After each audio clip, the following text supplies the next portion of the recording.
भारतीयों को मैं हार्दिक बधाई देती हूँ। इस गौरवपूर्ण अवसर पर आपको संबोधित करते हुए मुझे बहुत खुशी हो रही है। एक स्वाधीन देश के रूप में भारत 75 साल पूरे कर रहा है। 14 अगस्त के दिन को विभाजन विभीषिका स्मृति दिवस के रूप में मनाया जा रहा है। इस स्मृति दिवस को मनाने का उद्देश्य सामाजिक सद्भाव, मानव सशक्तिकरण और एकता को बढ़ावा देना है। 15 अगस्त 1947 के दिन हमने औपनिवेशिक शासन की बेड़ियों को काट दिया था। उस दिन हमने अपनी नियति को नया स्वरूप देने का निर्णय लिया था।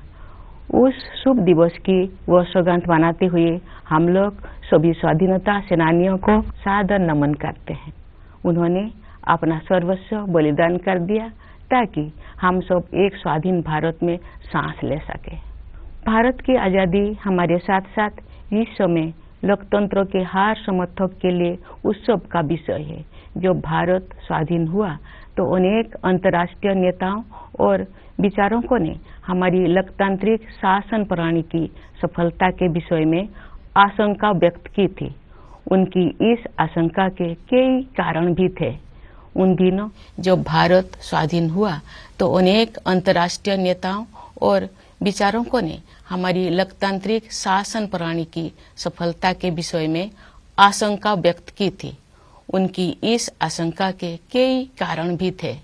उन दिनों लोकतंत्र आर्थिक रूप से उन्नत राष्ट्र तक ही सीमित था। विदेशी शासकों ने वर्षों तक भारत का शोषण किया था।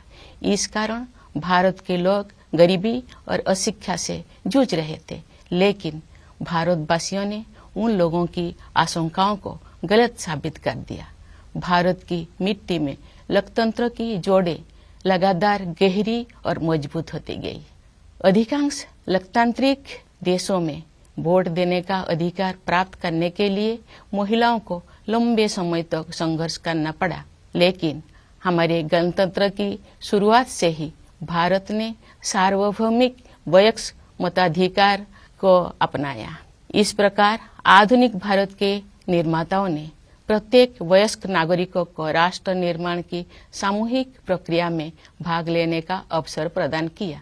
भारत को यह श्रेय जाता है कि उसने विश्व समुदाय को लोकतांत्रिक की वास्तविक क्षमता से परिचित कराया। मैं मानती हूँ कि भारत की ये उपलब्धि केवल संयोग नहीं थी। सभ्यता के आरंभ में ही भारत भूमि के संतों और महात्माओं ने सभी प्राणियों की समता व एकता पर आधारित जीवन दृष्टि विकसित कर ली थी। महात्मा गांधी जैसे महानायक के नेतृत्व में हुई स्वाधीनता संग्राम के दौरान हमारे प्राचीन जीवन मूल्यों को आधुनिक युग में फिर से स्थापित किया गया। इसी कारण से हमारे लोकतंत्र में भारतीयता के तत्व दिखाई देते हैं। गांधी जी सत्ता के विकेंद्रीकरण और जनसाधारण को अधिकार संपन्न बनाने के पक्षधर थे। पिछले 75 सप्ताह से हमारे देश में स्वाधीनता संग्राम के महान आदर्शों का स्मरण किया जा रहा है। आजादी का अमृत महोत्सव मार्च 2021 में दांडी यात्रा की स्मृति को फिर से जीवंत रूप देकर शुरू किया गया है।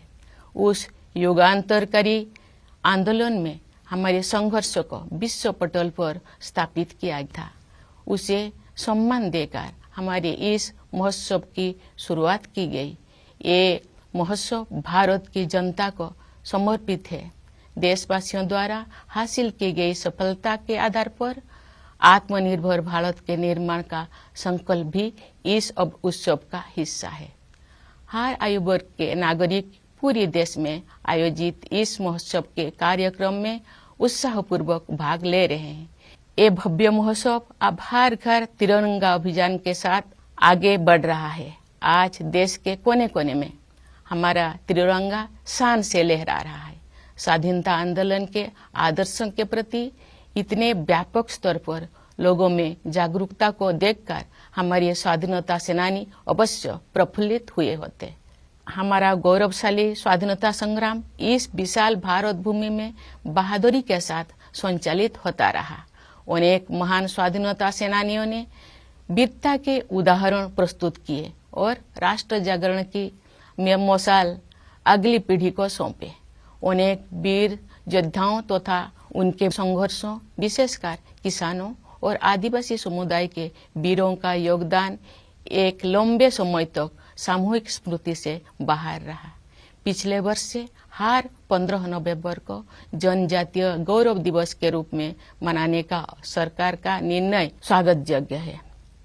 हमारे जनजातीय महानायक केवल स्थानीय या क्षेत्रीय प्रतीक नहीं है, बल्कि ये पूरे देश के लिए प्रेरणा का स्रोत है। प्यारे देशवासियों, एक राष्ट्र के लिए, विशेष रूप से भारत जैसे प्राचीन देश के लंबे इतिहास में 75 वर्ष का समय बहुत छोटा प्रतीत होता है, लेकिन व्यक्तिगत स्तर पर ये कालखंड एक जीवन यात्रा जैसा है। हमारे वरिष्ठ नागरिकों ने अपने जीवन काल में अद्भुत परिवर्तन देखे हैं। ये गवाह है कि कैसे आजादी के बाद सभी पीढ़ियों ने कड़ी मेहनत की, विशाल चुनौतियों का सामना किया और स्वयं अपने भाग्य विधाता बने। इस दौर में हमने जो कुछ सीखा है वो सब उपयोगी साबित होगा, क्योंकि हम राष्ट्र की यात्रा में एक ऐतिहासिक पड़ाव की ओर आगे बढ़ रहे हैं। हम सब 2047 में स्वाधीनता के शताब्दी उत्सव तक की 25 वर्ष की अवधि यानी भारत के अमृत काल में प्रवेश कर रहे हैं। हमारा संकल्प है कि वर्ष 2047 तक हम अपने स्वाधीनता सेनानियों के सपनों को पूरी तरह साकार कर लेंगे। इसी कालखंड में हम बाबा साहेब भीमराव अंबेडकर के नेतृत्व में संविधान का निर्माण करने वाला विभूतियों के विजन को साकार कर चुके होंगे। एक आत्मनिर्भर भारत के निर्माण में हम पहले से ही तत्पर हैं। वो एक ऐसा भारत होगा जो अपनी संभावनाओं को साकार कर चुका होगा।